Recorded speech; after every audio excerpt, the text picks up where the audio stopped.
8 at 7. Story of triumph over barriers and bias. Kathy Conheim is the co-author of the latest in a series of books about Henry the cat. Well, Henry, as you'll see in just a second, lost one of his legs.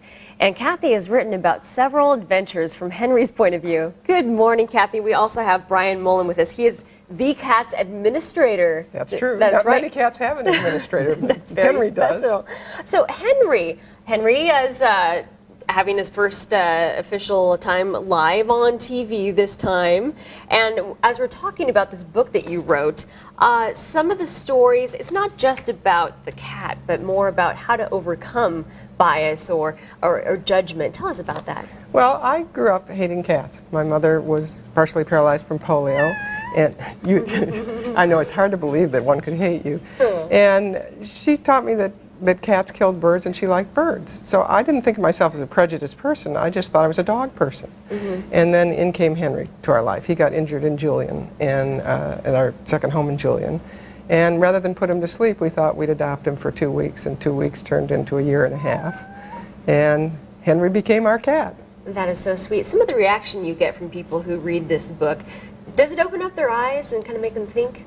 I think it opens up people's eyes a lot. I think Henry's here to teach us that hate is learned. You can only hate what you don't understand. And his big message is that we're not defined by our misfortunes, but by our response to them.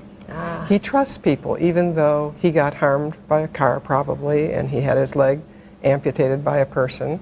But he's not defined by that. He's defined by being a resilient, wonderful cat who his name is Henry J.M., just me. He decided he wanted to be just who he was. And that's part of his message, to teach people to be their best selves, to be who they are, to don't be defined by other people and don't be confined by other people. That's a great story and a great lesson, of course, for kids too, and adults. Not just kids, but adults could certainly learn a lot from this book too. Now, Henry is a very sweet cat. I think he's interested in checking out maybe the cameras or other things going on around us. Now, with having just 3 legs, how does Henry get around? Does he have trouble, or is he just fine? He's fine. He not only is fine, he's more than fine. He uses that one leg as a pole vault when he runs. So he runs like the wind, and he can jump straight up, 6 feet in the air. When he walks, he limps, but when he runs, he has no disability whatsoever. And that's the other thing he wants to teach people, is to play to their strengths. That one paw is a pole vault. And his message to people is, if you can't do everything, do something. Don't just sit around and say, I can't do anything because I can't do everything.